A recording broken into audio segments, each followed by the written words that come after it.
Muy buenas tardes, bienvenidos a todos de muchas partes del mundo, no solo de aquí de la zona de Nueva Inglaterra. Sé que nos acompañan personas tanto de universidades cercanas como de universidades en otros puntos de Norteamérica, también en Europa, en España, en Italia. Hay también personas en Bélgica, en Francia, creo que también en China. Así que a todos les doy la bienvenida a este nuevo evento del Observatorio de la Lengua Española y las Culturas Hispánicas en los Estados Unidos, que, como saben, es un centro de investigación del Instituto Cervantes y la Universidad de Harvard.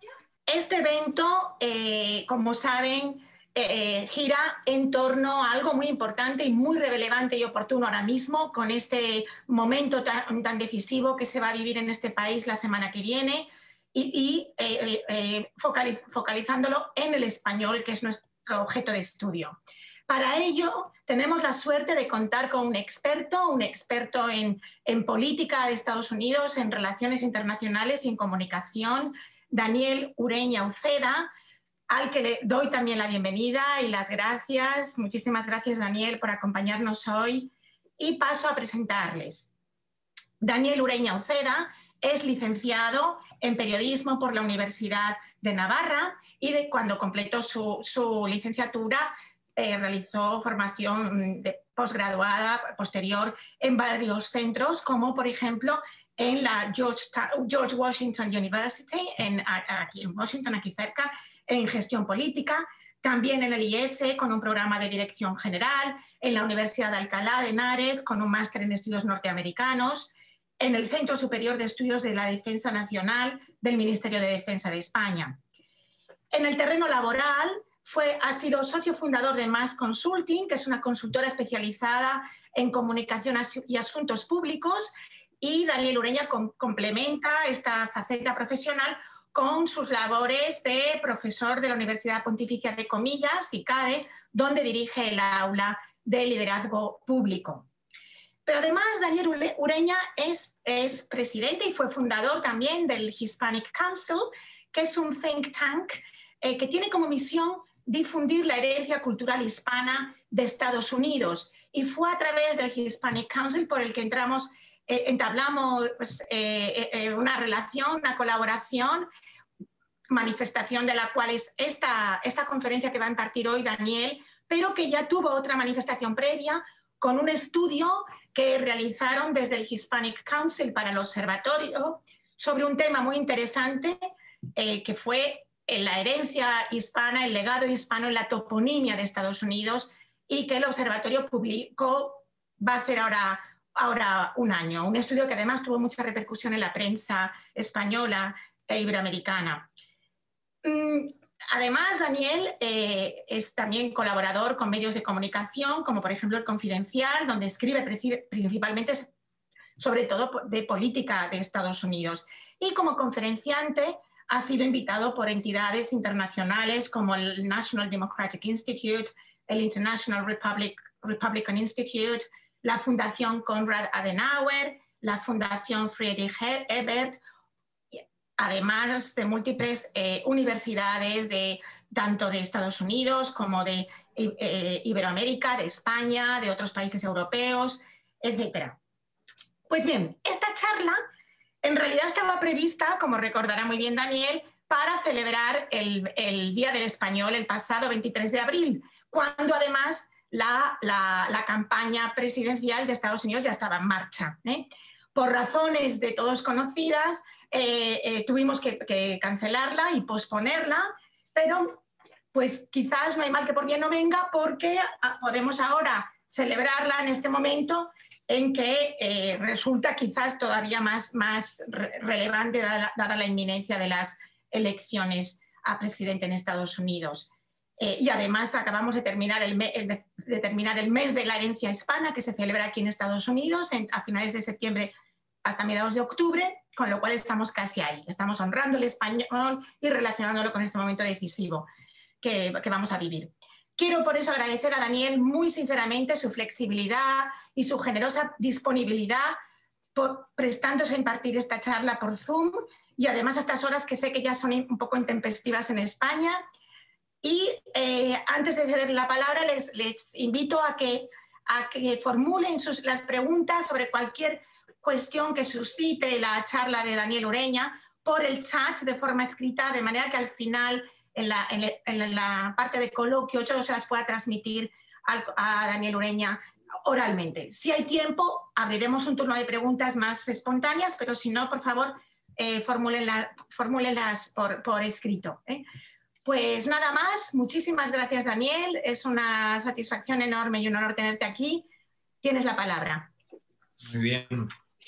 Pues nada, Marta, muchas gracias por la invitación y a todos vosotros, si me permitís que os tutee por acompañarnos. Y bueno, ya me gustaría estar ahora mismo en Harvard y que esta charla fuera presencial, pero bueno, esperemos que podamos volver pronto. Y nada, y por supuesto al Observatorio del Instituto Cervantes en la Universidad de Harvard, también pues gracias por la invitación, y es todo un honor el estar aquí.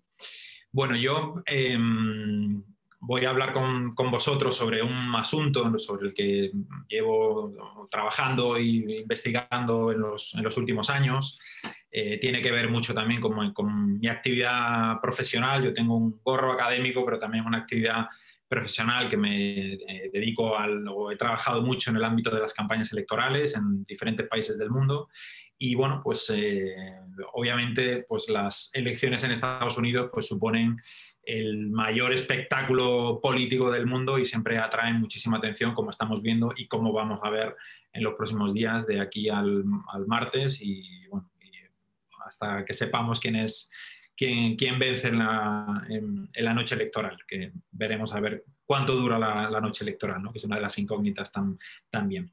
Y bueno, y obviamente uno de los fenómenos que a mi juicio me parece más interesante es bueno, pues la creciente importancia de la comunidad hispana de los Estados Unidos, que como bien sabéis pues ha crecido muchísimo en las últimas décadas. Ya se ha convertido en la minoría más importante. De hecho, bueno, ya hay más de 60 millones de hispanos, ya representan en torno a un 13%, 13,3% aproximadamente del electorado. Estamos hablando de en torno a 32 millones de personas que en estas elecciones, que se están batiendo récords, están llamados a las urnas. Es verdad que la comunidad hispana también, una de las características que la define es que todavía hay un porcentaje muy importante. Habrá que ver cómo quedan las estadísticas después de esta campaña, pero hay la tendencia es que hay habitualmente un nivel de abstención muy alto, en torno al 48-50%. Hay que ver en qué medida eso se ha cumplido o se ha revertido esa tendencia en estas elecciones. Y bueno, la movilización del voto hispano tiene un elemento también muy importante, que es el uso del español, y de eso precisamente vamos a hablar. Aquí, bueno, en el título de la conferencia hablamos del uso del español en las campañas presidenciales de Estados Unidos, de JFK, de Kennedy a Trump. Tuve la oportunidad de estar hace 4 años justo en Harvard, invitado en la Kennedy, invitado por el Spain Caucus, y estuve hablando precisamente de este tema, unos días antes de la victoria de Trump en el 2016. Y por tanto, bueno, ahora ya sabemos, ese día no sabíamos qué iba a pasar en las elecciones, y bueno, espero que esta sea una costumbre, que cada 4 años pues podamos estar allí hablando de este asunto. Pero bueno, ¿cómo votan los hispanos? ¿Cómo ha sido la evolución del voto hispano pues desde que se tiene constancia y desde que se mide, ¿no? con esa categoría, y existen datos públicos, ¿no? Pues tenemos que remontarnos al año 1972, la campaña de McGovern contra Nixon. Y bueno, pues ahí vamos a ver una tendencia, ¿no? Que se ha mantenido. La verdad que ha tenido altibajos, y es que mayoritariamente los votantes hispanos han votado por los candidatos demócratas. han cambiado muchísimas cosas desde los años 70 hasta ahora relacionadas con la comunidad hispana, ¿no? Y a veces, pues por ejemplo, desde España y desde otros países se tiende a analizar a la comunidad hispana o al voto hispano como un bloque homogéneo, como donde todos votan lo mismo, con las mismas sensibilidades, y eso es un gran error, porque algo que hemos aprendido es que la comunidad hispana es tremendamente heterogénea y hay, bueno, pues diferentes sensibilidades, ¿no? Pero bueno, sí vemos, pues, como en el 72 Nixon, pues, bueno, gana esas elecciones, pero los hispanos, como decíamos, votan mayoritariamente a los demócratas. En el 76 la diferencia fue muy amplia, de hecho la más amplia que ha habido, con un 52. Luego había un fenómeno muy interesante que vamos a analizar, que es el fenómeno de Reagan y su conexión con la comunidad hispana, como ahí la diferencia se acorta muchísimo, 26, 24 puntos. Y luego, bueno, vamos a ir viendo década por década. Obviamente no podemos entrar con detalle, pero sí hemos tratado de hacer bueno, pues cuáles son los milestones, los hitos más importantes.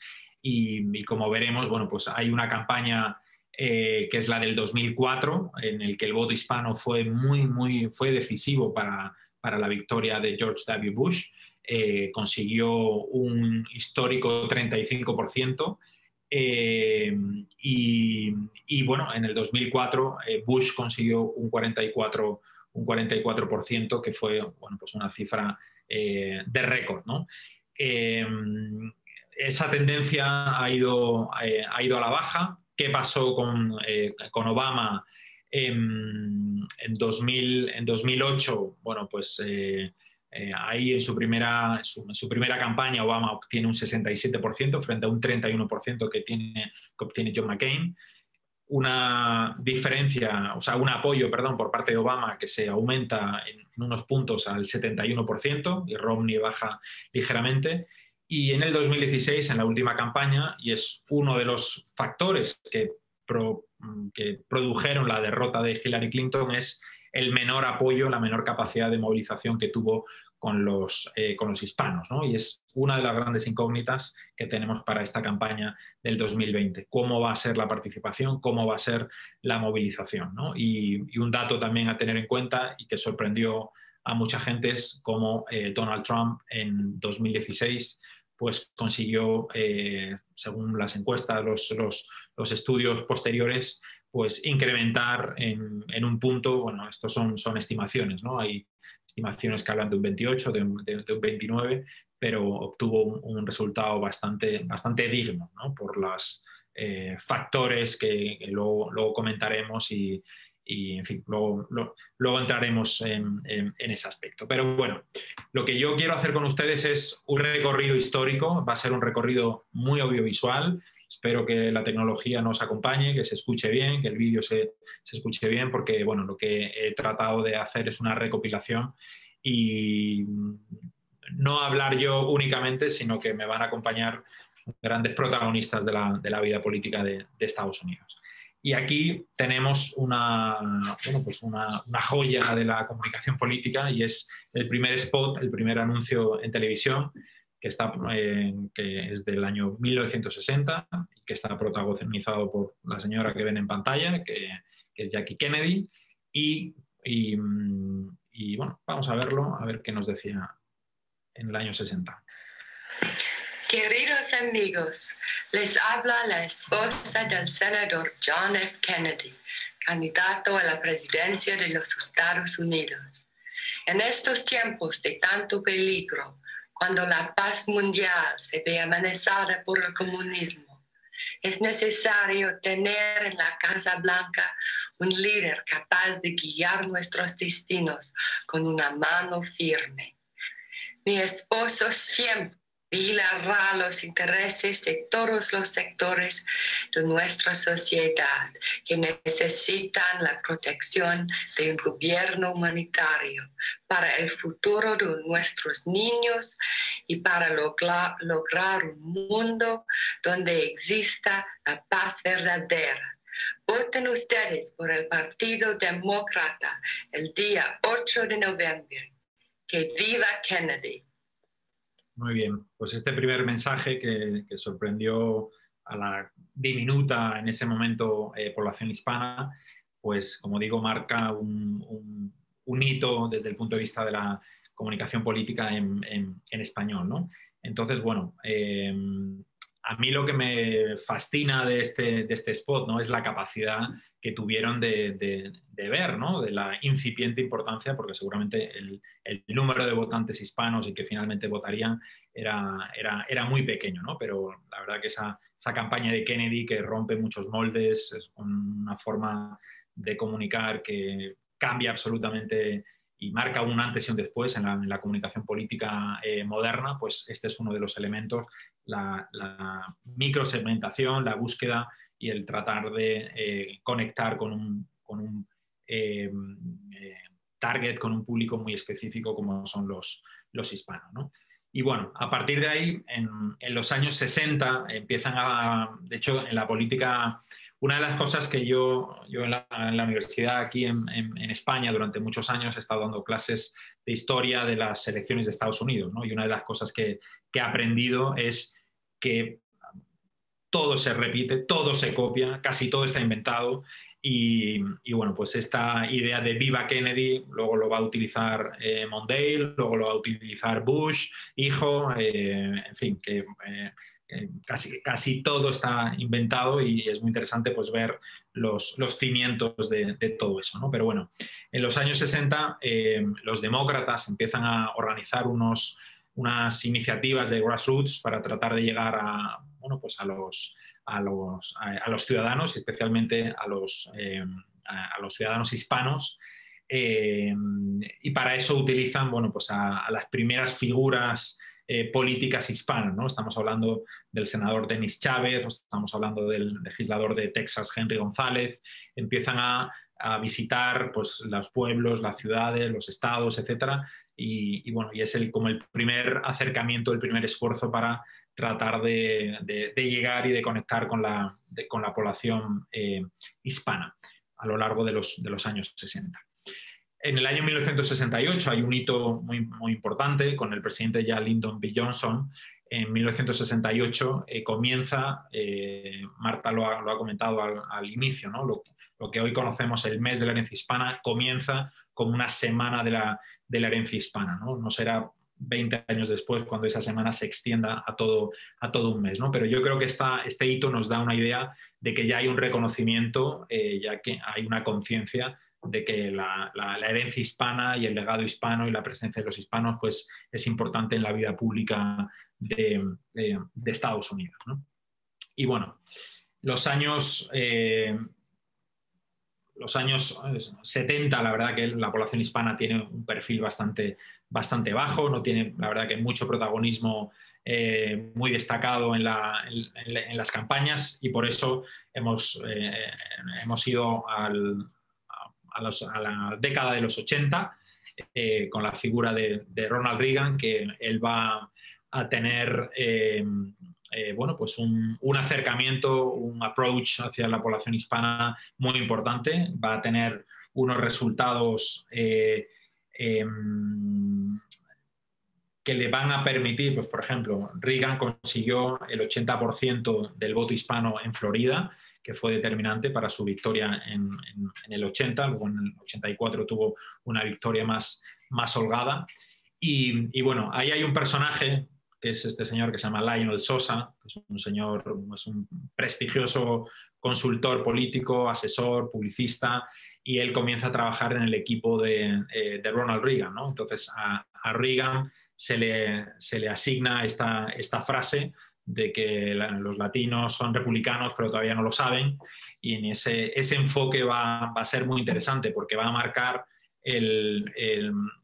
marcar la estrategia que comienza Reagan, que luego va a recoger muy bien, yo diría que no solo los Bush unos años después, sino que también los demócratas, ¿no? Pero esta concepción se basa en el siguiente enfoque, ¿no? Es que los hispanos para los hispanos los valores más importantes pues son la familia. Los hispanos suelen ser más religiosos que el resto de la población. Es una población muy emprendedora, por tanto, los impuestos no son los más fans de pagar impuestos, no son los más fans de la regulación y de la intervención del gobierno en los negocios, en la vida de la gente.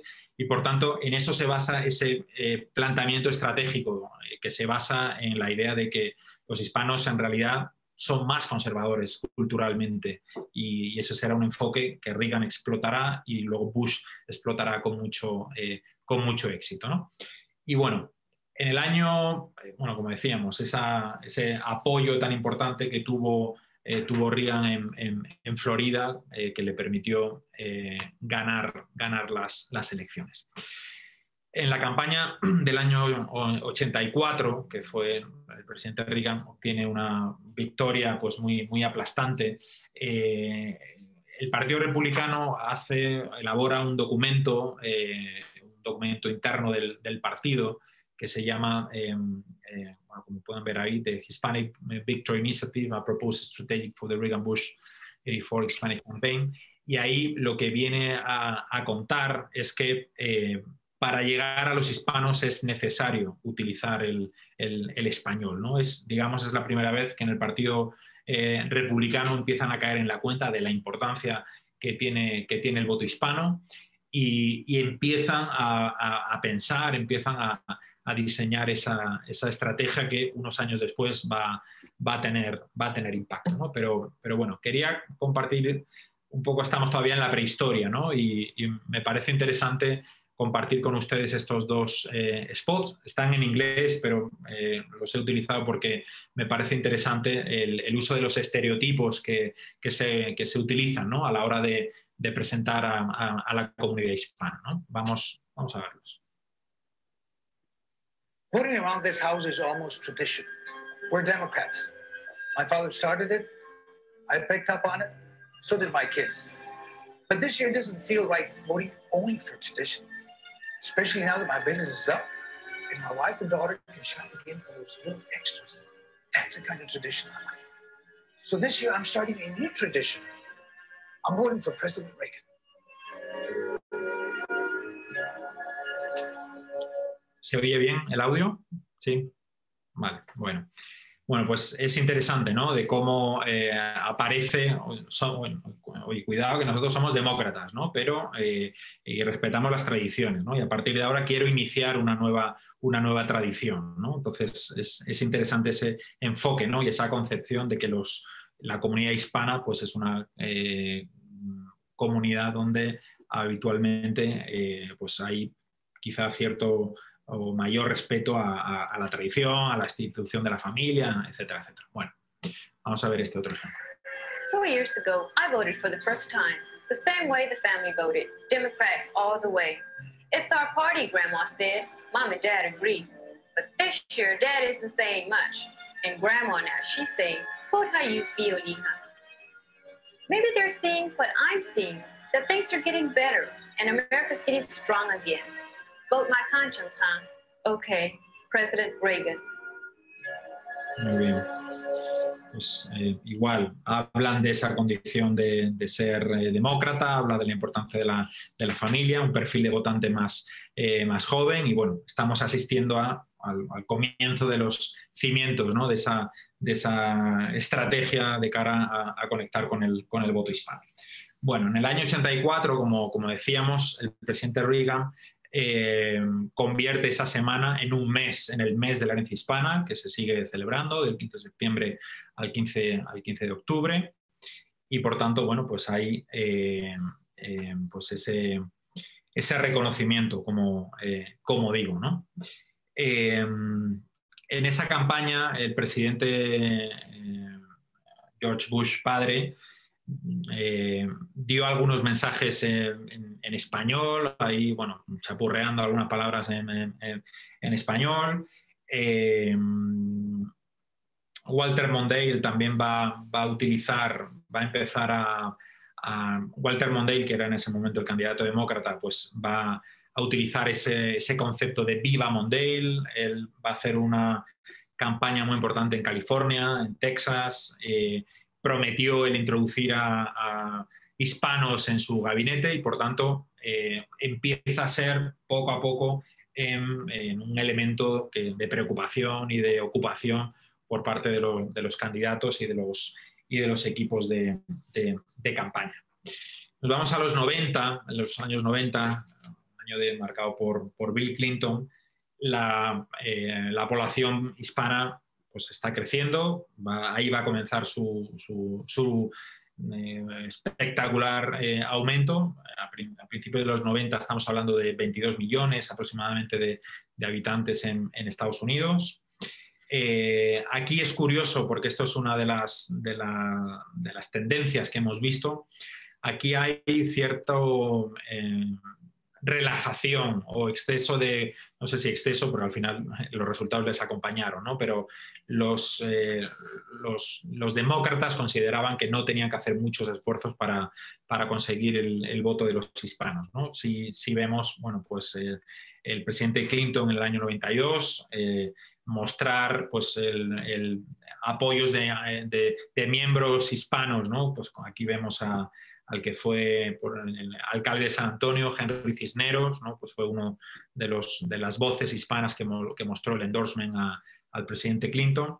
Y de hecho es curioso porque en esa campaña Bill Clinton solo hace un único spot en español, que solamente se invirtió, se proyectó en Nueva York. Y Bush va a comenzar también a invertir y a hacer los primeros también spots en español. Sí vemos un cambio de estrategia claramente en el año 92 es interesante esas imágenes de la convención republicana. Ahí vemos a Jeb Bush. Bueno, seguramente sabrán, Jeb Bush tiene una conexión muy fuerte con la comunidad hispana. Él está casado con una señora mexicana, de origen mexicano, con Columba Bush.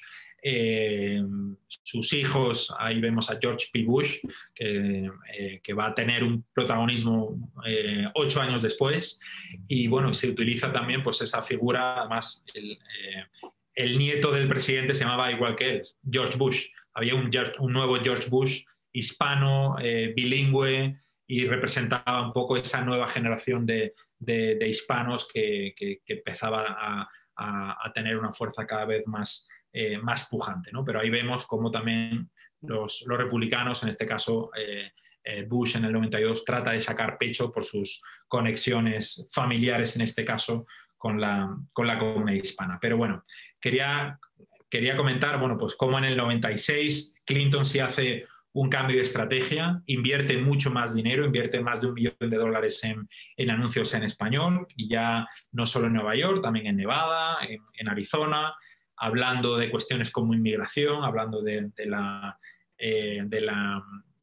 las políticas antiinmigratorias del candidato republicano en ese momento, Bob Dole, que va a ser el candidato que menor apoyo entre los hispanos va a tener, y se hacen ataques en español pues, contra la figura de Bob Dole, ¿vale?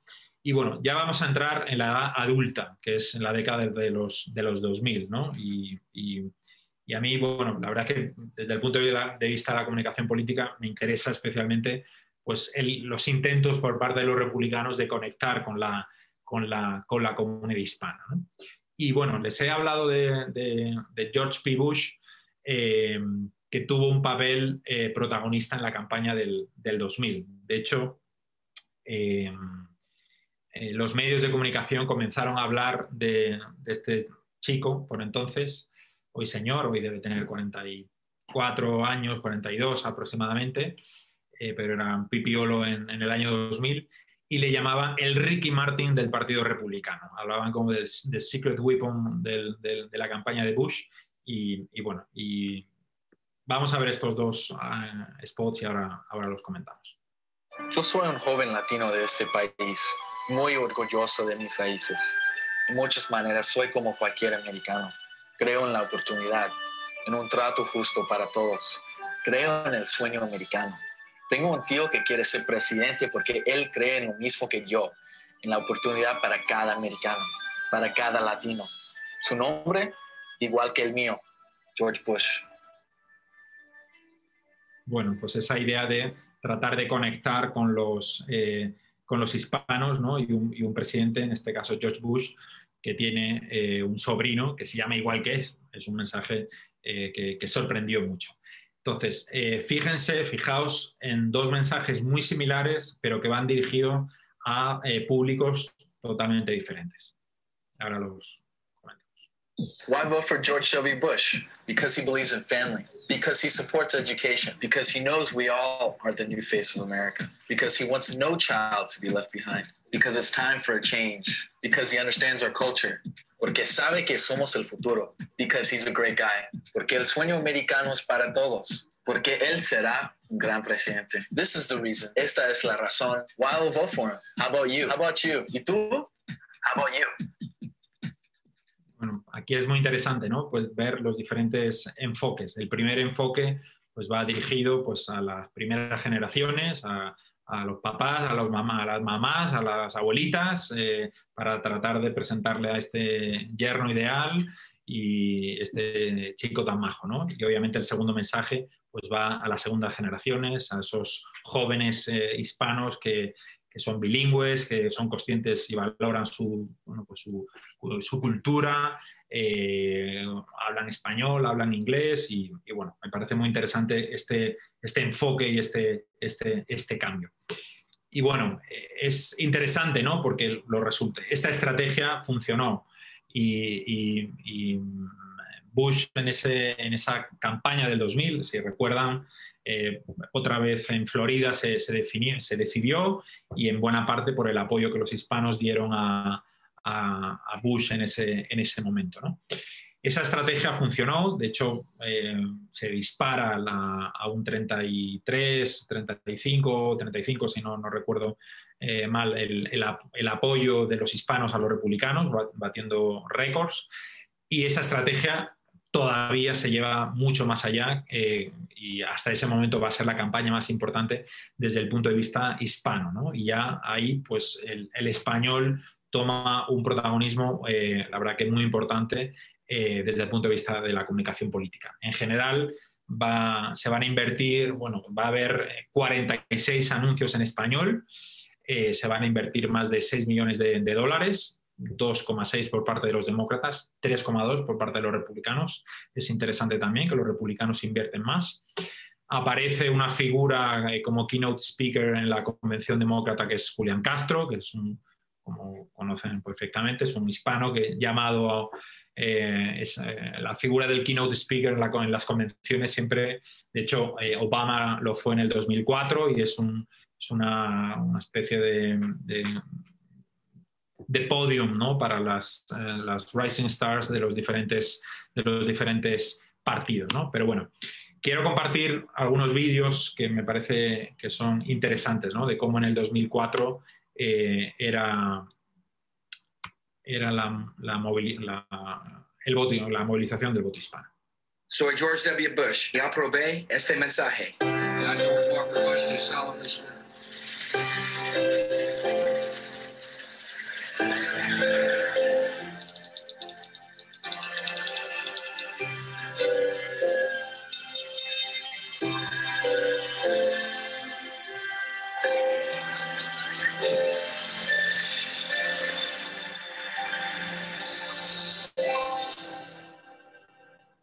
Bueno, aquí este es un vídeo.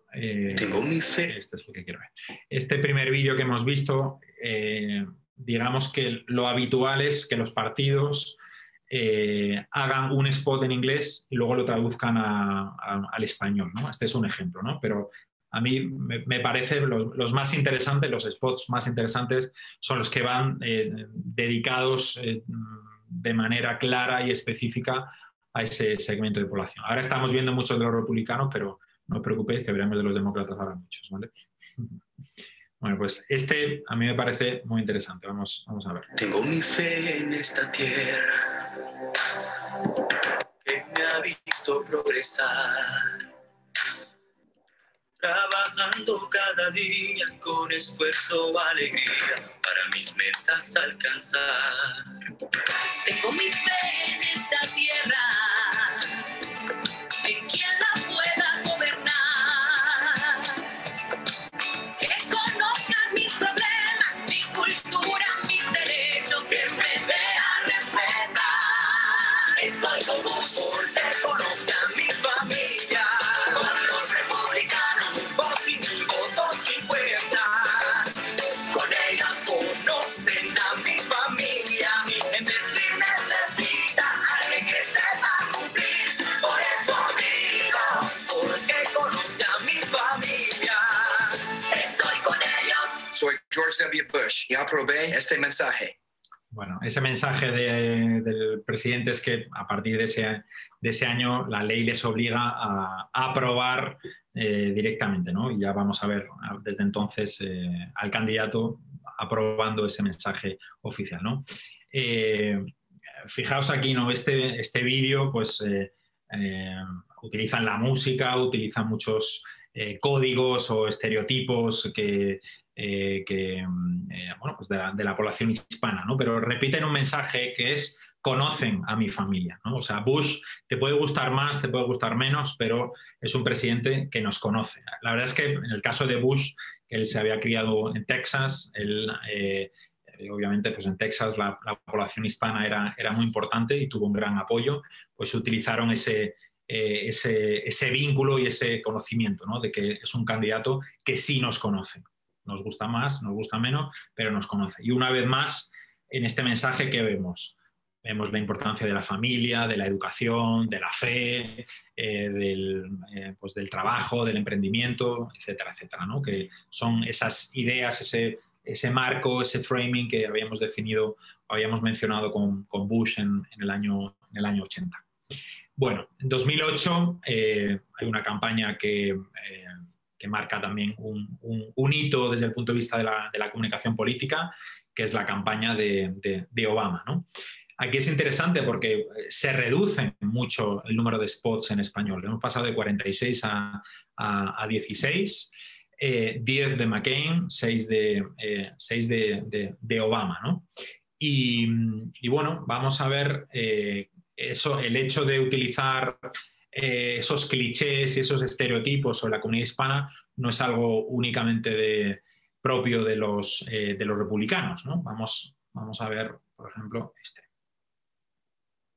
Otra vez el Viva Obama.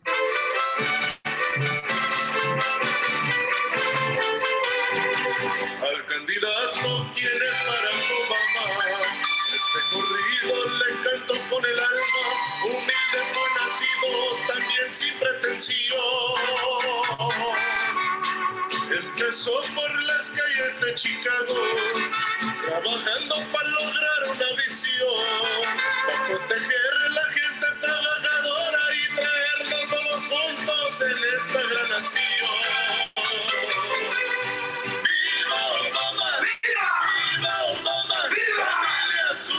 Bueno, no lo vamos a ver entero, pero creo que entendéis el enfoque, ¿no? Pues al final utilizas unos mariachis y al final el perfil de hispanos que aparecen, bueno, pues el que hemos visto aquí, ¿no? Esto es del año 2008. En esa campaña hubo un spot también que tuvo mucho impacto entre la población hispana, que fue este. Compartimos un sueño, que trabajando duro tu familia puede triunfar, que si te enfermas tengas un seguro médico, que nuestros hijos puedan recibir una buena educación, sean ricos o pobres. Este es el sueño americano. Te pido tu voto, no solo para mí y los demócratas, sino para mantener ese sueño vivo para ti y para tus hijos. Soy Barack Obama y yo apruebo este mensaje.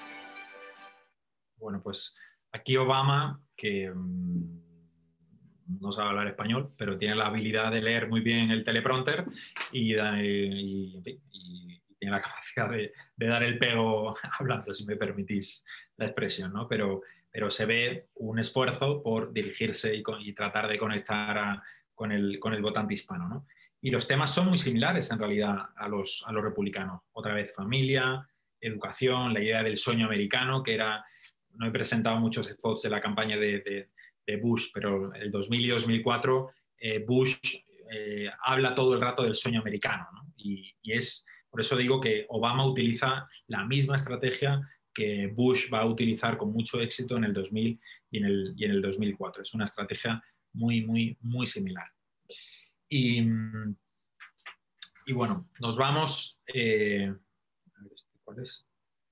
My friends. Bueno, este es interesante. Estamos en el 2008, frente al candidato demócrata Barack Obama, pues está el senador John McCain, que hace un enfoque también muy interesante desde el punto de vista de la comunicación y bueno, vamos a verlo. My friends, I want you the next time you're down in Washington, D.C. to go to the Vietnam War Memorial and look at the names engraved on black granite. You'll find a whole lot of Hispanic names. When you go to Iraq or Afghanistan today, you're going to see a whole lot of people who are of Hispanic background. You're even going to meet some of the few thousand that are still green card holders who are not even citizens of this country, who love this country so much that they're willing to risk their lives in its service in order to accelerate their path to citizenship and enjoy the bountiful, blessed nation. So let's, from time to time, remember that these are God's children. They must come into our country legally, but they have enriched our culture and our nation as every generation of immigrants before them. Thank you. Thank you. I'm John McCain, and I approve this message. Pues fijaos, ¿no?, en el enfoque que el Partido Republicano tenía en esa campaña, ¿no? Un mensaje pues, de respeto, de integración, de afirmar y de poner en valor pues, el sacrificio y la aportación de los hispanos, ¿no? Me parece un enfoque también muy, muy interesante. Bueno, una de las cuestiones que vamos a empezar a ver en el 2008 es mensajes específicos para segmentos de la comunidad hispana, ¿no? Y bueno, los voy a enseñar y vais a entender perfectamente. ¿Con quién quiere hablar Obama? ¡Váyanse al Yankee de... Obama dice que se reunirá con Hugo Chávez sin condiciones. Yankee de... ¡Váyanse al 100 veces! Dijo que lo haría en el primer año de su gobierno. Estados Unidos, que anda detrás de todas las conspiraciones contra nuestros pueblos. Dijo que es una desgracia que no lo hemos hecho. Si viniera alguna agresión contra Venezuela, pues no habrá petróleo para el pueblo ni para el gobierno de los Estados Unidos. ¿Tú crees que debemos hablar con Chávez? Nosotros, yanquis de... ¡Sépanlo! Estamos resueltos a ser libres, pase lo que pase y cuéstenos lo que nos cueste. En noviembre, tú decides. Bueno, I'm John McCain and I approve this message. La campaña de McCain, ¿no?, tenía ese doble enfoque, ¿no?, muy positivo, pero también muy, muy agresivo y dirigido, pues obviamente, pues, a la población venezolana o muy consciente, ¿no?, de lo que suponía y supone el chavismo, ¿no?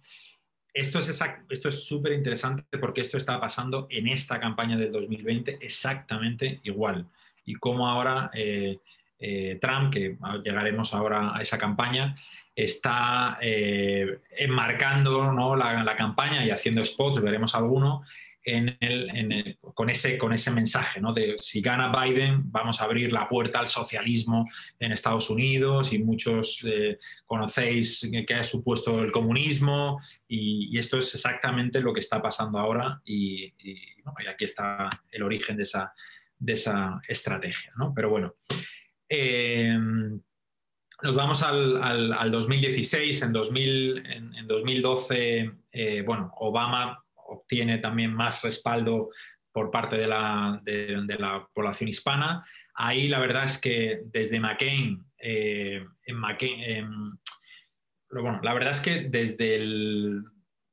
desde Bush, luego John McCain, luego Mitt Romney, el el enfoque del Partido Republicano cambia y la apuesta y la conciencia, yo creo que en el equipo de campaña de Romney y la importancia que le da es menor. Luego en el 2016 lo vamos a ver y luego vamos a ver qué está pasando en el 2020. Pero bueno, en el 2016, hace 4 años, había pues en torno a 55 millones de hispanos, ahora estamos en torno a 60, hace 4 años en torno a 27 millones con derecho a voto, ahora estamos en 32, de esos 27 votaron 13, y bueno, supone un récord y la verdad es que bueno, la tendencia sigue subiendo, pero todavía podemos seguir diciendo que la comunidad hispana sigue siendo ese gigante dormido, ¿no? Bueno, aquí no me quiero detener mucho, pero en las primarias del 2016 los candidatos utilizan el español en sus Elogiado como uno de los spots. mejores alcaldes de Estados Unidos, quien gobernó como un pragmático, un legislador práctico y exitoso, Bernie Sanders pasó más votaciones nominales de enmiendas en un Congreso republicano que cualquier otro miembro. Acceso a cuidado primario para millones de estadounidenses. Protegió el seguro social. Junto con John McCain rompió el estancamiento para fortalecer el cuidado médico de veteranos. Bernie Sanders, un líder consistente, con principios y eficaz, creando un futuro en el cual creer. And Bernie Sanders approved this message. Bueno, pues era en el 2016. Luego en esta campaña de las primarias demócratas se hablaba del tío Bernie, ¿no? Para tratar de, apelando otra vez, ¿no? A esa importancia de la familia. Este es un spot muy interesante que no se hizo público, ¿vale? Pero es interesante, de uno de los precandidatos republicanos, que era Jeb Bush, del que habíamos hablado. Pero bueno, vamos a ver. Me siento bendecido de estar en una familia bicultural. Well, you know, my family is like any other normal family. So having a bicultural family has been, I guess, interesting. It's interesting having a dynamic family. La diversidad es algo que nos da un ambiente de innovación. Yo creo que vivimos como cualquier familia de los Estados Unidos. Well, it just means that we can experience the best of both cultures. Being a family that either is constantly changing languages, eating interesting foods or different foods. Including that Jeb cooks. En los domingos comemos, yo siempre trato de hacer mi receta de guacamole. Y carne asada. Take advantage of the things that we love about our beautiful country and take advantage of Latino culture. I have the opportunity to learn either different cultures. Bueno, ves otra vez la importancia de la familia, ¿no? Como un elemento clave en la comunicación con los hispanos. Pero bueno, vamos a... Bueno, aquí en la campaña de Hillary apelaba pues a la importancia de la movilización de los hispanos. 27 millones, solo un número no es. Son todos los latinos, hermanas, hermanos, elegibles para votar gracias a sus antepasados. Y a través del esfuerzo y la lucha por una mejor vida, todos sacrificaron. 27 millones firmes, listos para votar por la igualdad y la razón, cualidades que parecen estar fuera de estación. Un voto para hacer la diferencia, para callar a la ignorancia. Porque cuando tienes la fuerza de 27 millones, nadie puede decirte que no perteneces o que estar aquí tú no mereces. Por eso el martes 8 de noviembre, los latinos irán a las urnas, 27 millones decididos, más unidos que nunca, no votando por el odio sobre la razón, sino votando por ella, la próxima presidenta de nuestra gran nación. I'm Hillary Clinton, and I approve this message. Bueno, pues Hillary no consiguió movilizar como ella esperaba a esos 27 millones, ¿no? Pero bueno, vemos los spots son ya más sofisticados y bueno, ya tienen otro enfoque, ¿no?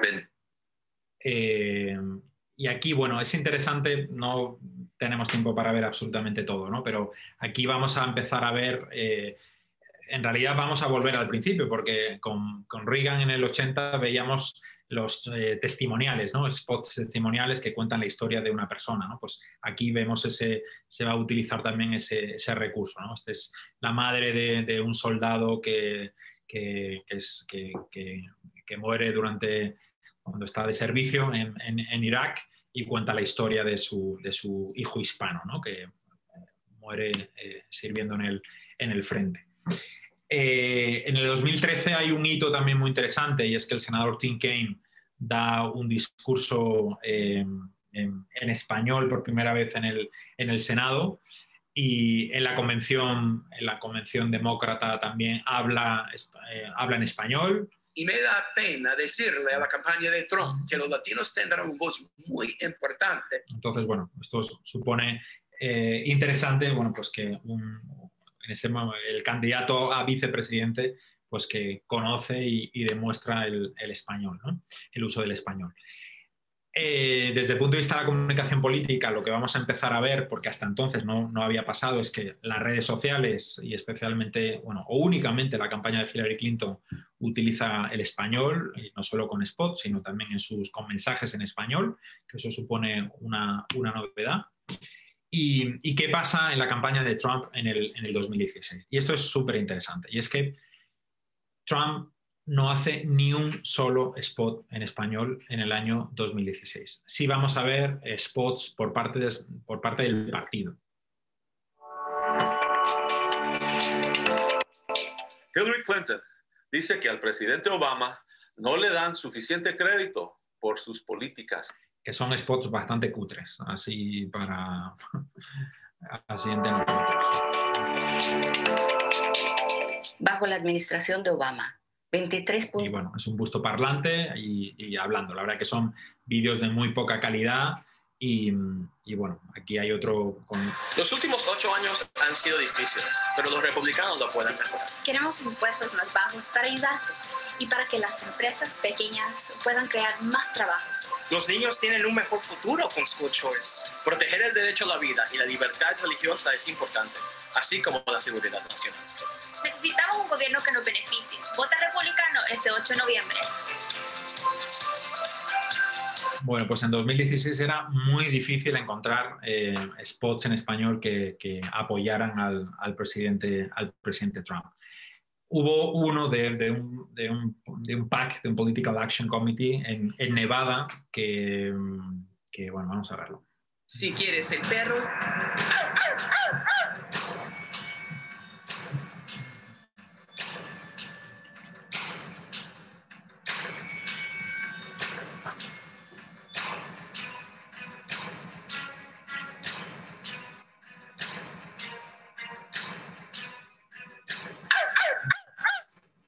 Si quieres el perro, acepta las pulgas.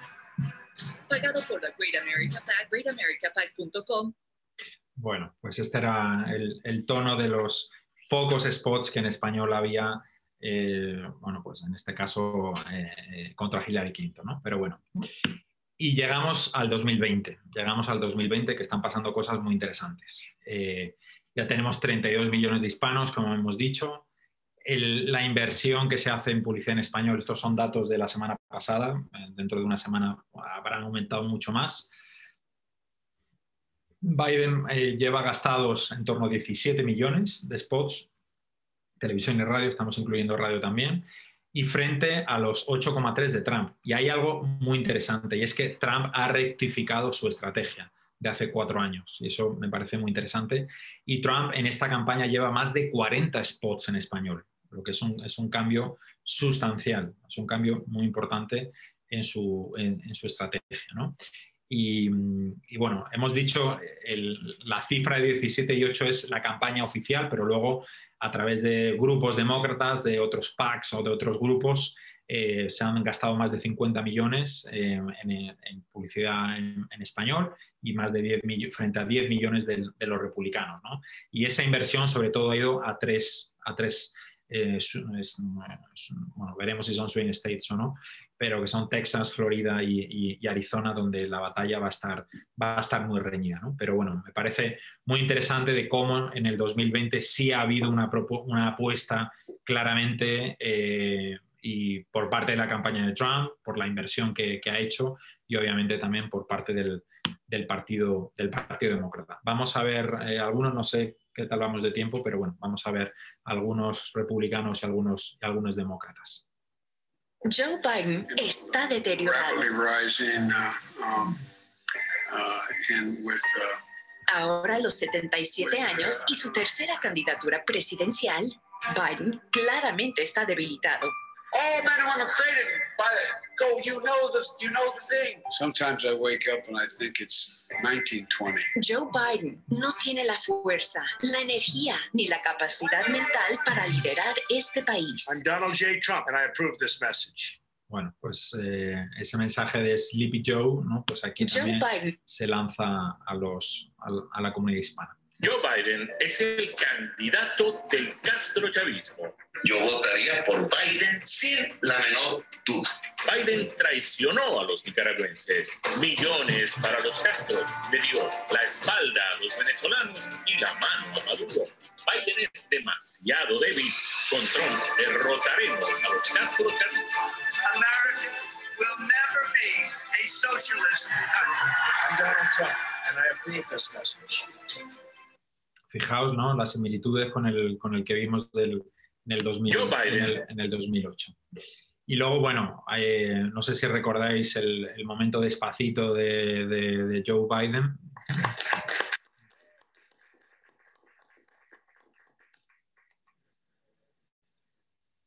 I just have one thing to say. Hang on here. All right.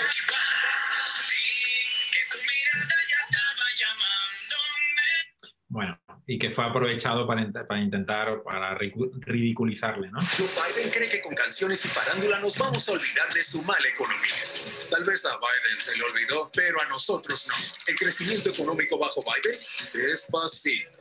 Ahora Biden promete aumentarnos los impuestos y tener mano floja con el crimen. Biden habla mucho, pero Trump ha logrado récords de empleos y la pobreza más baja de la historia para los hispanos. Trump lucha por nosotros. Y Biden, demasiado despacito. I'm Donald Trump and I approve this message. Muy bien. Los hispanos apoyan la política económica de Trump. Bajo el presidente Trump hemos visto una economía más fuerte que nunca. El nivel de desempleo de los hispanos bajó al nivel más bajo en la historia de los Estados Unidos. También han crecido los sueldos. Más oportunidad para progresar. Por 47 años Joe Biden, si no hizo nada en sus mejores años, ¿qué va a hacer ahora? Voten para asegurar que el sueño americano sea vigente para nuestros hijos y nuestros nietos. I'm Donald J. Trump and I approve this message. Fijaos, se mantiene constante, ¿no? Muchas apelaciones, muchos temas. El sueño americano, que es una constante para republicanos, para demócratas. En esta campaña, obviamente, el mensaje económico es muy importante y siempre la apelación de la familia. Es algo que es perenne a lo largo de la campaña. Pero bueno, ya vienen los demócratas, no os preocupéis. Si Joe Biden es elegido, nuestro futuro será un cuento chino, porque China comunista nos quitará nuestros trabajos, nuestras fábricas y nuestros ingresos. Esto es lo que podemos esperar. Es muy simple. Biden y su familia tienen intereses personales con China, intereses que solo les benefician a ellos. Pero Trump no va a dejar que China comunista nos quite nuestros sueños y esperanzas para nuestras familias. Viniste a este país para luchar por un futuro mejor. I'm Donald J. Trump and I approve this message. Bueno, pues otra idea, ¿no? La China comunista, viniste a este país por un futuro mejor. En fin, pues son mensajes súper a medida de... Si Joe Biden es... Perdón. Antes te quería, pero ya no. Tú me gustabas, pero ya no. Yo estaba para ti, pero ya no. Pero ya no. Ey, pero ya no. Ey, conmigo ya no tiene break. Ey, yo no quiero este amor fake. Ey, ya no estoy para ti. I'm Joe Biden and I approve this message. Bueno, campaña de Biden, como vemos, la música también, un recurso también muy habitual en la comunicación política, y vamos a ver más ejemplos. No, I don't take responsibility at all. So I said to my people, slow the testing down, please. I just think it's a nasty question. You know you're a fake. Today I have strongly recommended that we dominate the streets. When somebody's the president of the United States, the authority is total.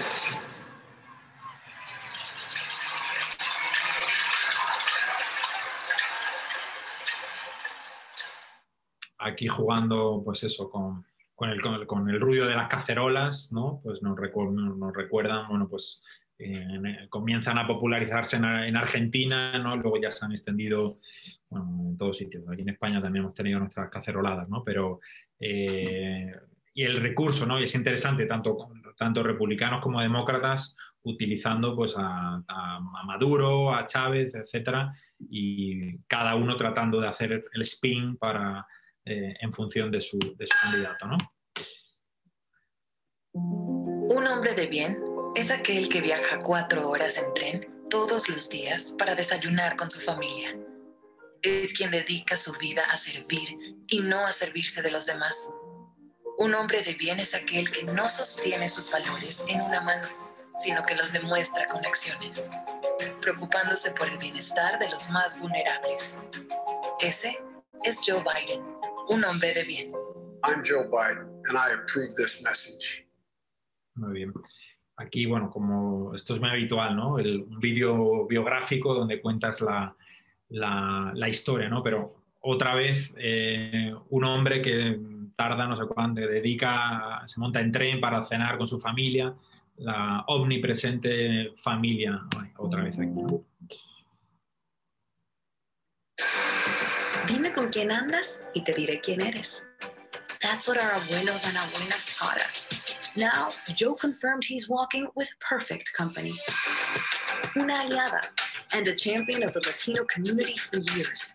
Kamala is the final piece of the puzzle.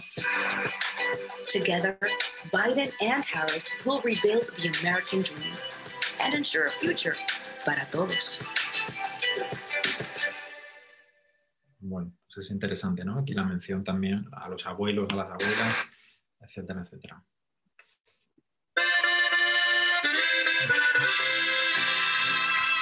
Ya no te extraño. Dueles a rato. We have to build a wall. Es diferente. It's like an invasion. Justamente. They're bringing drugs, they're bringing crime, they're rapists. Y si hablamos When somebody's the president, de decepciones, the authority is total. la tuya creo que ha sido la más fuerte. We have it totally under control. A tal grado This is going to go away without a vaccine. que quedé casi al borde de la muerte. Pero en paz, sin ti.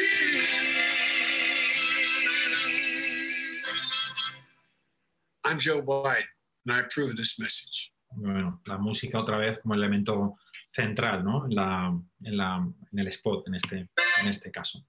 Pero Todos bueno, sabemos que el coronavirus... para terminar, ya me estoy enrollando mucho, unas conclusiones para terminar, ¿no? Hemos visto la evolución de la comunicación política en español, ¿no? Pero bueno, yo creo que podemos obtener una serie de conclusiones. En primer lugar, yo creo que el aumento del uso del español es un reconocimiento de la creciente importancia de la comunidad, ¿no? Y de su capacidad de influir en las elecciones. Hay una clara evolución en los contenidos, al principio muy centrada en estereotipos, luego cada vez más basada en historias personales, en testimonios, aunque obviamente hay una serie de recursos que se mantienen, ¿no? Y como el uso de la música, la apelación a la familia, la apelación al sueño americano, etc. En los primeros años, como hemos visto, los votantes hispanos son identificados como un bloque compacto y luego la tendencia se va mostrando o hay cada vez más cierta microsegmentación dentro de esa comunidad con mensajes más personalizados. La historia también nos enseña cómo el Partido Demócrata ha tendido a ver en muchos momentos que los hispanos eran sus votantes y por eso pues, han hecho menores esfuerzos en comunicación. En el Partido Republicano, cuanto más esfuerzos y mejores resultados ha tenido, ha sido con Reagan, ha sido con Bush, George W. Bush, y combinó, como decimos, la apelación a a temas de mayor interés para los hispanos, pues la educación, la familia, junto con un mayor uso del español. Y luego, bueno, hay un elemento clave también, es que la participación sigue siendo la clave, para ganar o para perder. En 2016, una menor movilización de los hispanos, un 5% con respecto a Obama, la reelección de Obama, fue clave para la derrota, ¿no? Y en esta campaña, bueno, pues es uno de los grandes interrogantes, ¿no? Que se está hablando mucho de si Texas y Arizona son estados que los demócratas pueden conseguir gracias a la movilización de los hispanos, y es una de las grandes incógnitas que en los próximos días sabremos, ¿no? A mí me parece muy interesante esa rectificación por parte de Trump. Supone, yo creo que un entendimiento por parte del Partido Republicano del carácter estratégico del español, ¿no? Y esa estrategia se basa en apelar a temas más genéricos: economía, el empleo, la seguridad, junto con mensajes también específicos, ¿no? Como lo que hemos visto, libertad frente a socialismo, ¿no? Y para terminar, una conclusión, que eso está claro, y es que los votantes hispanos son y serán y van a ser mucho más decisivos año a año para elegir el rumbo político del país, y el próximo martes los hispanos van a tener en su mano pues el futuro de la Casa Blanca. Pues señores, señoras, muchas gracias. Ha sido un placer y estoy a vuestra disposición. Muchas gracias. Muchísimas gracias, Daniel. Muchísimas gracias. Interesantísima. Bien ilustrada, muy enriquecedora, y desde luego, vamos, no podíamos pedir más. Tengo varias preguntas de la misma persona, entonces voy a hacer una de ellas, y luego preguntaré a ver si alguien más se quiere intervenir, si no sigo con las preguntas de Javier Yauro, que te pregunta, Daniel, respecto a las elecciones de 2000 y 2004 de Bush, que obtuvo el 35 y 44% respectivamente del voto hispano, siendo republicano y sabiendo que la comunidad hispana que se siente más identificada con los demócratas, quiere saber, Javier, ¿a qué se debió eso? Si realmente tuvo efecto que el hermano del candidato estuviese casado con una mexicana, o si más bien se debió a que los candidatos demócratas no supieron, en cada una de las elecciones, no supieron acercarse a los hispanos, no les dieron la importancia que debían y se confiaron. Pues quizá una mezcla de las dos cosas, ¿no? La campaña de Al Gore en 2000, pues obviamente hizo anuncios y cuñas en español, ¿no? Pero yo creo que la estrategia de Bush, tanto en 2000 como 2004, fue tremendamente eficaz y suponía una novedad importante, porque tradicionalmente el Partido Demócrata, el mensaje que ha lanzado es: oye, yo soy el partido más solidario con las minorías, que yo ayudo, yo te doy ayudas y yo te apoyo, lo que sea, ¿no? Pero el enfoque de Bush era un enfoque muy interesante y era, tú y yo somos iguales, tú y yo compartimos los mismos valores y por tanto eso nos une, ¿no? Por eso esa idea de nos preocupa nuestra familia, nos preocupa la educación de nuestros hijos, nos preocupa la seguridad y por tanto yo soy igual que tú porque, en fin, nos preocupan lo mismo, ¿no? Yo creo que ese enfoque yo creo que fue tremendamente eficaz y fue una de las claves del gran apoyo, ¿no? Y eso tiene que ver con el mensaje que en el 2004 se lanzaba desde la campaña de Bush, que era: conocen a mi familia, nos conocemos, para bien o para mal, este señor nos conoce. Uh-huh. Otra pregunta que hace también Javier Pagliere, yo creo que más o menos la respondiste, pero bueno, es más de tipo sociolingüístico, más que político. Dice que las campañas parece que se enfocan más a los orígenes mexicanos que españoles, cuando en la comunidad hispana hay varias nacionalidades. Y entonces pregunta, ¿hay más mexicanos que españoles? ¿Cuáles son las comunidades hispanas más fuertes en Estados Unidos? No sé si tú quieres responder a eso, porque es más una política de tipo sociolingüístico. Sí, obviamente los hispanos de origen mexicano son los más mayoritarios en el país, ¿no? Y por tanto son los más, ese enfoque y esos guiños, esos clichés, pues son los más importantes, porque numéricamente no tengo los datos aquí ahora mismo en la cabeza, pero son mucho más la nacionalidad originaria o el origen. México, por supuesto, es el más importante. Sí, bien. Lo que pasa es que es verdad que no están igualmente distribuidos. Es la más importante en unos estados, pero por ejemplo en Florida son mucho más numerosos los cubanos, ¿no? En Nueva York son los puertorriqueños. No sé si a lo mejor en cada estado priorizan un destinatario diferente. Los spots que hemos visto hablando de Chávez, hablando de las menciones a Cuba que estamos viendo, al comunismo, pues obviamente pues en Florida se dirigían a los hispanos de Florida, ¿no? Por eso lo que decíamos en las conclusiones, ¿no? Que hemos pasado de un bloque monolítico a hacer un trabajo de segmentación dentro de la propia comunidad hispana. Y después Rudolf Heller nos dice que no es una pregunta lo que quiere plantear, sino contar algo. No sé si lo que quiere contar él en persona, porque no sé si te sabré. Es sobre un anuncio en Tampa. ¿Quieres contarlo? Sí, está aquí mismo. Con mucho gusto te lo cuento. Decía el anuncio, yo, Biden, y tú, es decir, en lugar de decir yo bien y tú, hicieron un jueguito de palabras muy interesante, me pareció. Pero el comentario que quería hacer es que a pesar de que han utilizado mucho el español, tienen muchos errores ortográficos, semánticos, de terminología. O sea que es un poco como un insulto que no nos cuiden como cuidan a los votantes angloparlantes. Sí, es verdad. Hay algunas erratas que puede ser contraproducente. Estoy totalmente de acuerdo. Sí, respecto a la cuestión anterior de las distintas comunidades de hispanos, puntualiza Ada Ortuzarian, dice, no creo que se enfoquen tanto en los mexicanos, estoy en el sur de Florida y se nota un enfoque a los grupos minoritarios en esta zona. Sí quería hacerte otra pregunta de este asistente, de Javier Pagliere, que te pregunta, Daniel, ¿por qué crees que se utiliza tanto la teoría del miedo como recurso?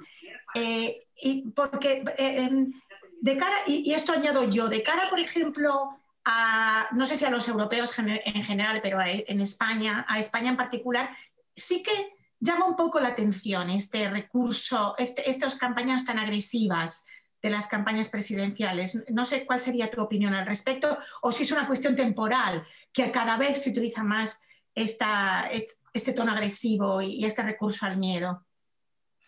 Pues esto yo creo que es tan viejo como el comer, si me permitís, ¿no? Pero hay dos grandes conceptos, o hay en realidad en la historia de las campañas electorales, y ya no hablo solamente del voto hispano, normalmente giran en torno a dos temas universales, que es la esperanza y el miedo. Y un porcentaje elevadísimo de las campañas electorales se pueden analizar con ese contexto, ¿no? Pues hay miedo, hay una amenaza y frente a esa amenaza hay una víctima y frente a esa víctima hay un héroe, hay un villano y por tanto esa narrativa es algo universal. Pues, por ejemplo, en el 2004 había una amenaza, ¿no? Que era el terrorismo islámico, ¿no? Había un villano que era Bin Laden y Al-Qaeda y había un héroe que era el presidente Bush y entonces su campaña giraba en torno a eso, ¿no? Y por tanto se enmarcaba la realidad de esa manera, ¿no? Y ahora, bueno, pues ahora hay un villano que es Donald Trump, hay una amenaza pues contra pues los inmigrantes o como queramos, ¿no? Pero la verdad que es un recurso que yo creo que al final las campañas lo que hacen es tratar de apelar a los sentimientos, ¿no? Y estos sentimientos pues, son tan básicos, pues el miedo y la esperanza, pues que yo creo que esa es la razón, sinceramente.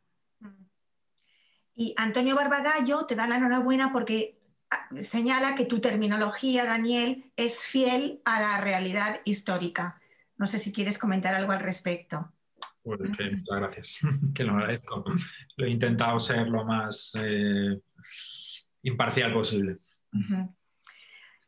Por el chat ahora mismo no hay ninguna pregunta más. No sé si alguien alguien desea preguntar ahora mismo sobre la marcha. ¿No? No veo así a alguien que quiera. Yo quería hacerte una pregunta relativa al estudio que publicasteis sobre el uso del español también, pero no en las campañas presidenciales, sino en las dos cámaras, en la Cámara de Representantes y en el Senado. Creo que hay uno posterior a este que he leído yo, que es de hace, pero no es muy antiguo, es del 2018, pero creo que sí que me has aclarado que tenéis uno posterior.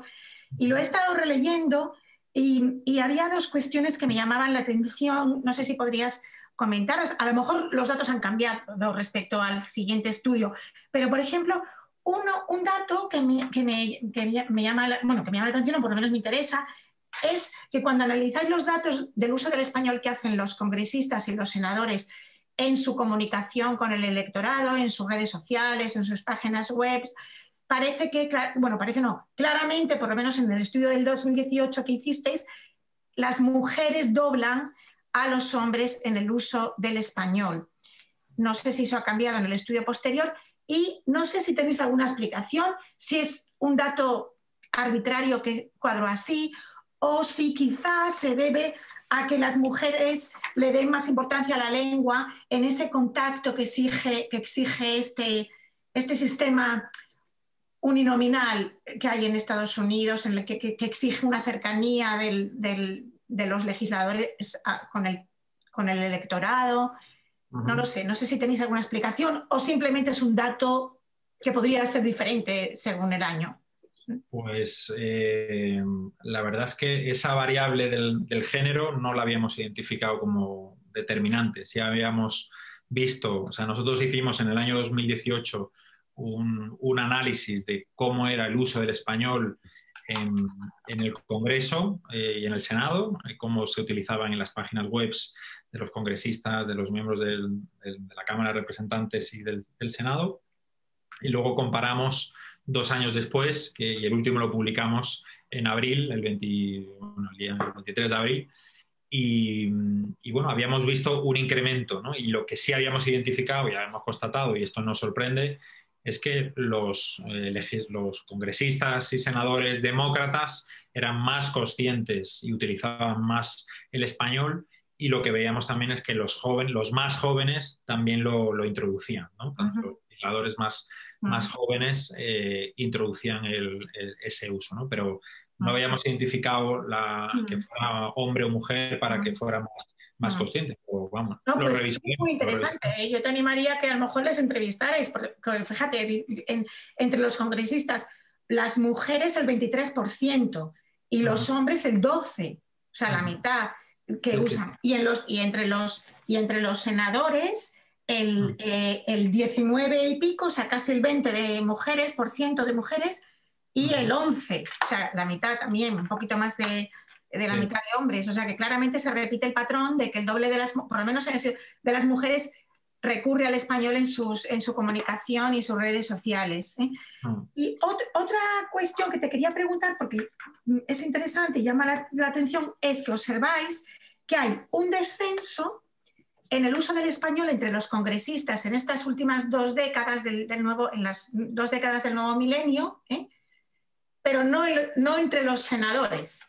Entre los senadores hay un aumento, es curioso, pero igual son cosas fortuitas, ¿no? Pues sí, la verdad que es así. Será interesante estudiar dentro de 2 años, ¿no? Como si se confirma o no la tendencia, ¿no? Pero vamos, yo creo que o sea, yo creo que la comunidad hispana está infrarrepresentada políticamente, ¿no? Y que a lo largo, bueno, yo entiendo que a lo largo de los próximos años pues va a haber más hispanos que van a correr en diferentes puestos, ¿no? Y bueno, pues será interesante analizar pues si eso tiene un reflejo en un mayor uso del español. Uh-huh. ¿Tú crees que si gana Trump, porque esta pregunta nos la hacen mucho a los que estamos aquí en Estados Unidos en relación con el español, si gana Trump, ¿eso necesariamente supondrá un perjuicio para el español? Se habla mucho en España de que Trump canceló la página web nada más llegar a la Casa Blanca. Yo no sé ¿qué percepción tienes tú eso desde el mundo del estudio de la política? Pues para mí fue una decepción que se quitara la web en español, ¿no? de la Casa Blanca, ¿no? Pero a mí la verdad que me ha hecho mucho pensar esa rectificación en la estrategia de Trump, ¿no? De apostar por hacer comunicación en español. No sé si eso a mí, de hecho, escribí un artículo en El Confidencial diciendo, el titular era algo así, ¿por qué se equivoca Trump al eliminar el español? Porque al final,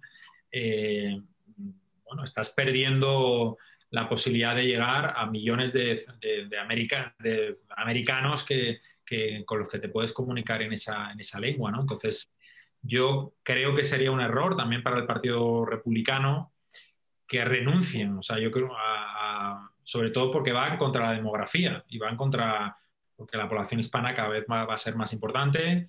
Vosotros bien sabéis que se estima que para el 2060, ¿no? Aproximadamente Estados Unidos va a ser el segundo país con más hispanohablantes del mundo, o sea que yo creo que es un error si el giro es darle la espalda al español, ¿no? Pero no lo sé, me quedo con ese dato de que en su campaña electoral sí haya habido una rectificación.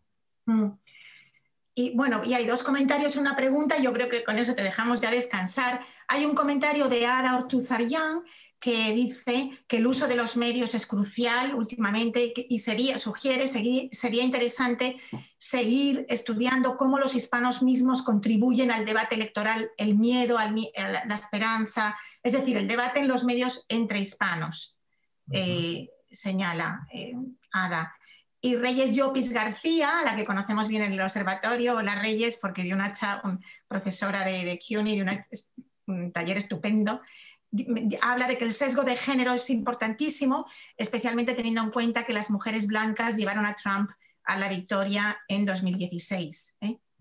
Y tenemos una pregunta de Joseph Reja, nuestro colaborador estudiante de Harvard, colaborador del observatorio, que te pregunta, Daniel, ¿dónde se publican estos anuncios que has proyectado? Dice, en Telemundo, en la web, ¿y cuál es la recepción de los anuncios por los que no hablan español? Eso es muy interesante. Me imagino, Joseph, que te refieres a la recepción por el electorado norteamericano anglófono, ¿no? Por los que no hablan español.